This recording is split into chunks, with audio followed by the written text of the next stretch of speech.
جانوروں میں کتا ہی جنت میں جائے گا۔ جب شیطان کو حضرت آدم علیہ السلام کو سجدہ کرنے کا حکم دیا گیا تو اس نے حضرت آدم علیہ السلام پر حقارت سے تھوک دیا تھا۔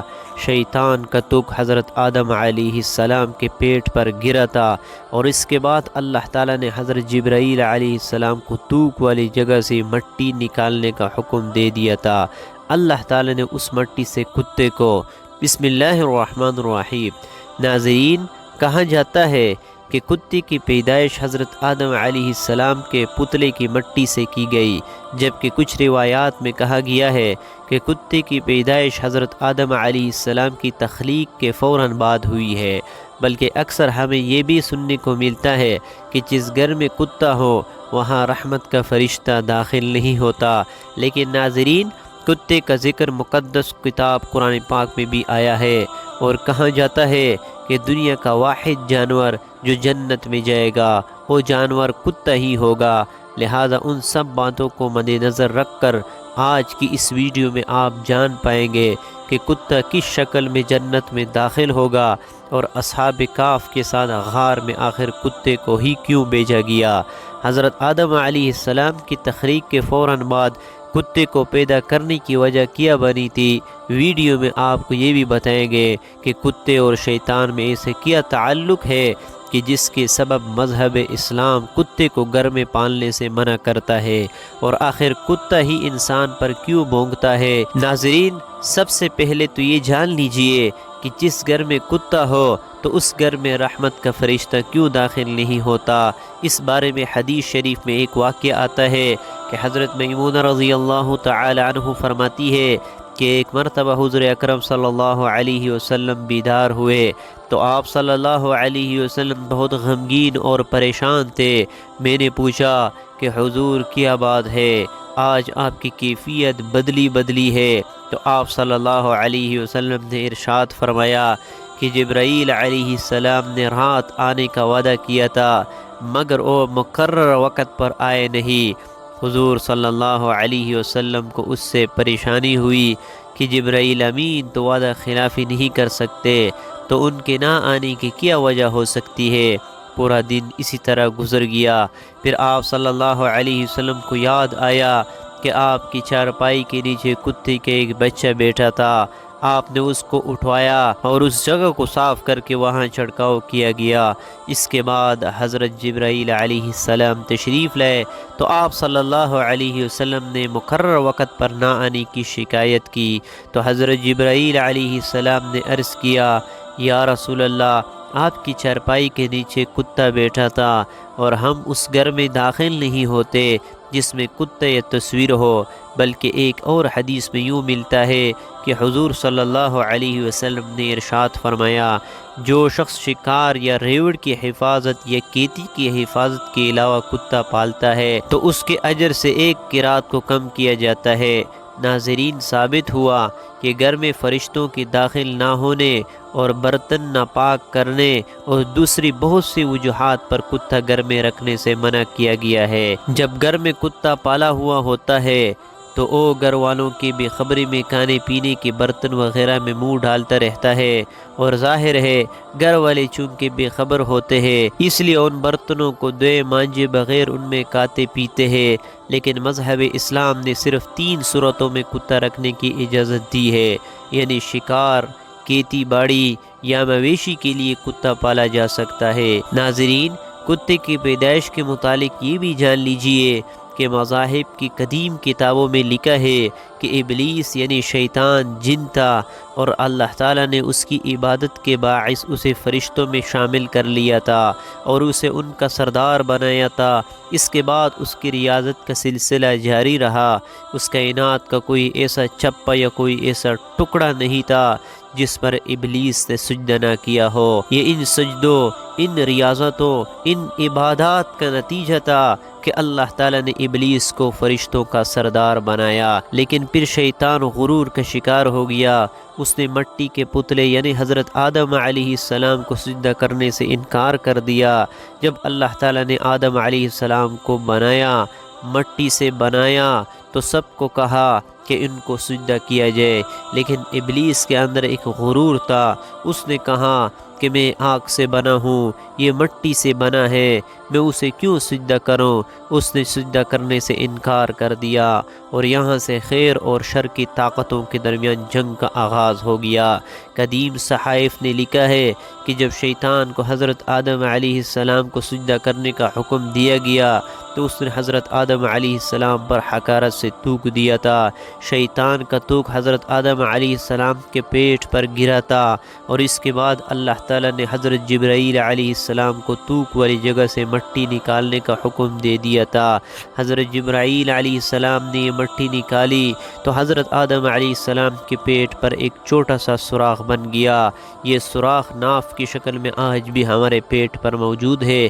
اللہ تعالیٰ نے اس ناف کی مٹی سے جس پر شیطان نے تھوکا تھا اس سے کتے کو بنایا تھا۔ ناظرین، کتے کی تخلیق کے متعلق دوسری روایت یہ بھی ملتی ہے کہ جب حضرت آدم علیہ السلام اور حضرت اماں حوا علیہ السلام کو اللہ تبارک و تعالی نے زمین پر بھیجا تو شیطان نے زمینی درندوں کو ورغلایا کہ ان دونوں کو کھا جائے، تو تب اللہ تبارک و تعالی نے کتے کو پیدا کیا جس نے آدم علیہ السلام اور حضرت حوا علیہ السلام کے ان درندوں سے حفاظت فرمائی۔ یعنی کتے کی پیدائش حضرت آدم علیہ السلام کو زمین پر بھیجنے کے فوراً بعد اللہ تبارک و تعالی نے فرمائی۔ ناظرین، کتے میں 3 خصلتیں ہوتی ہے۔ یہ انسان سے محبت کرتا ہے۔ کتا انسان سے محبت کیوں کرتا ہے وہ بھی اس ویڈیو میں ہم آپ کو بتاتے ہیں، کیونکہ انسان بھی مٹی سے بنا ہوا ایک پتلا ہے اور کتا بھی مٹی سے بنا ہے، اس لیے کتا انسان سے محبت کرتا ہے۔ کتے کے بارے میں اگر آپ کو بتایا جائے کہ یہ رات کو کیوں جھانکتا ہے، اس کی وجہ یہ ہے کہ مٹی کو حضرت جبرائیل علیہ السلام کے ہاتھ لگے تھے اور وہاں کتا انسان پر بھونکتا ہے۔ یہ انسان پر کیوں بھونکتا ہے؟ اس کی وجہ یہ ہے کہ اس کی مٹی میں شیطان کا تھوک شامل ہے، اور کتا دنیا کی واحد مخلوق ہے جو شیطان کو دیکھ سکتی ہے۔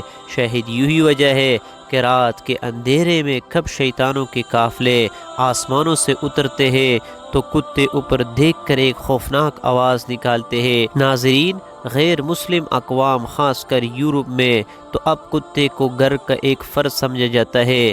جن خواتین نے یہاں کتے پالے ہوتے ہیں وہ کہتی ہے کہ اگر تمہیں مجھ سے محبت ہے تو میرے کتے سے بھی محبت کرنا ہوگی۔ یہاں تک کہ یورپ میں کتوں سے محبت اب حرام کاریوں میں بدل چکی ہے۔ بس یہ بات یاد رکھیے، کتا چاہے کتنا ہی وفادار کیوں نہ ہو، اگر آپ نے کھیتی کی حفاظت، شکار یا اپنے جانوروں کے ریوڑ کی حفاظت کے لیے نہیں پالا تو پھر روزانہ آپ کے اجر سے 1 قرات کم کیا جائے گا۔ اور یہ بھی یاد رکھیے، حضور اکرم صلی اللہ علیہ وسلم نے 1 قرات کو احد پہاڑ سے تشبیہ دی ہے۔ اب آپ خود اندازہ کر لیجئے کہ کس قدر اجر آپ روزانہ گنوا رہے ہیں۔ اللہ تبارک و تعالی نے بلعم باعورہ جو کہ ایک نیک اور عابد شخص تھا، پھر اس نے نفس کی لذت اور دنیا پرستی کے کام شروع کیے تو پھر اللہ تعالیٰ نے اس کو کتے سے تشبیہ دی ہے، اور وہ روز قیامت کتے کی شکل میں دوزخ میں داخل ہوگا، اور اصحاب کہف کا کتا بلعم بن باعورہ کی شکل میں جنت میں جائے گا۔ اور حضور اکرم صلی اللہ علیہ وسلم نے سیاہ کتے کو شیطان کہا ہے، بلکہ طبی ماہرین کے مطابق ناپاک جانوروں کو پالنا وبا کا باعث ہے۔ خطرناک جراثیم اور وبائی جانوروں سے انسان میں منتقل ہوتی ہے۔ رسول کریم صلی اللہ علیہ وسلم نے تو آج سے 1400 سال قبل جو احکام بتائے، آج کی جدید سائنس سے اس کی تصدیق ہو رہی ہے۔ طبی ماہرین کے متفق رائے ہے کہ جانوروں میں پائے جانے والے خطرناک جراثیم انسانوں میں منتقل ہوتے ہیں جو وبا پھیلنے کا باعث بنتے ہیں، اور اسلام کی روح سے کتا ایک ناپاک جانور ہے۔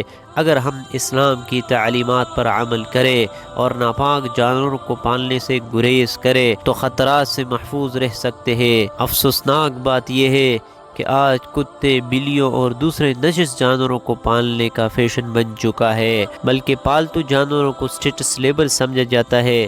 ناظرین، اسلام نے مسلمانوں کو حکم دیا ہے کہ جس برتن میں کتا منہ ڈال دے اسے پاک کرنے کے لیے 7 مرتبہ دھویا جائے۔ ایک روایت میں 8ویں بار مٹی سے پاک کرنے کے الفاظ بھی ملتے ہیں۔ آج کی سائنس بتاتی ہے کہ کتے میں انتہائی خطرناک جراثیم پائے جاتے ہیں جو برتن کو بار بار دھونے سے ہی ختم ہو سکتے ہیں۔ اب اندازہ لگائیے، اسلام نے یہی بات آج سے 1400 سال پہلے بتا دی، جب سائنس کا وجود تک نہ تھا۔ ہمیں سمجھ جانا چاہیے کہ اللہ کے پیارے نبی صلی اللہ علیہ وسلم نے جو احکام ہمیں دیے، انسانیت کی فلاح اسے مان لینے میں ہے۔ اس کے مقابلے میں عقل کے گھوڑے دوڑا کر دلائل دینے سے گریز کرنا چاہیے۔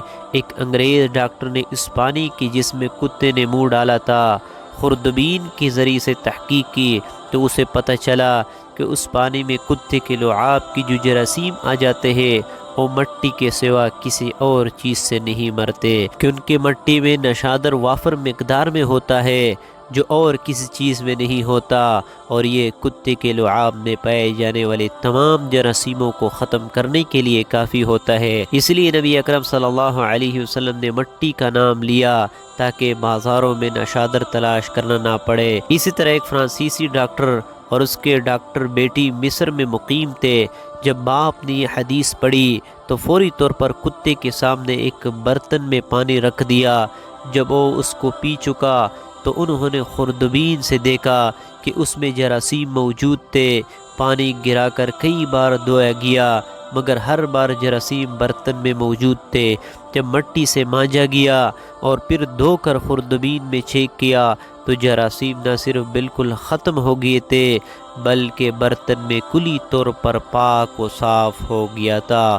اس پر دونوں باپ بیٹی مسلمان ہو گئے۔ ناظرین، قرآن پاک میں اصحاب کہف کا تذکرہ ملتا ہے۔ جہاں ان کے کتے کا ذکر آیا وہاں امام قرطبی نے لکھا کہ اس شریعت میں کتے پالنے کی اجازت ہوگی، اس لیے کہ انہوں نے کتا ساتھ لیا ہوگا یا کسی کی بکریوں کی حفاظت کے لیے تھا، اور فروعی احکام میں ایسا ہوتا رہتا ہے کہ مختلف شریعتوں میں فروعی احکام مختلف دیے گئے۔ بہرحال اصحاب کہف کے واقعے سے کتے کو پالنے کی جواز پر استدلال کرنا درست نہ ہوگا۔ اسی طرح مفسرین کرام نے جہاں اصحاب کہف کا ذکر کیا ہے تو وہاں اس بات کی بھی وضاحت فرمائی ہے کہ اصحاب کہف کا کتا صلحاء کے ساتھ رہا، اس کی برکت سے اللہ پاک نے قرآن مجید میں اس کا ذکر فرما دیا۔ یہ اس کتے کی جزوی فضیلت تھی۔ اصحاب کہف کے کتے سے مطلقاً کتے کی فضیلت پر استدلال کرنا درست نہیں۔ ناظرین، یہاں قابل غور بات یہ ہے کہ اللہ تعالیٰ اور اس کے رسول کریم صلی اللہ علیہ وسلم نے انسانوں کے لیے جو احکام بنائے ہیں وہ ہر لحاظ سے انسان کے لیے مفید ہے۔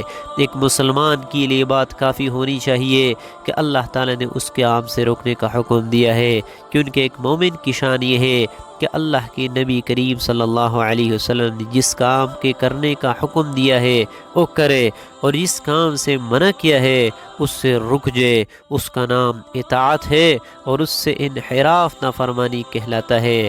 اگر ہم عقل اور محض شوق کی بنیاد پر وہ کام کرنا شروع کر دیں گے جس سے منع کیا گیا ہے تو اس کا نتیجہ سوائے نقصان کے کچھ نہیں ہوگا۔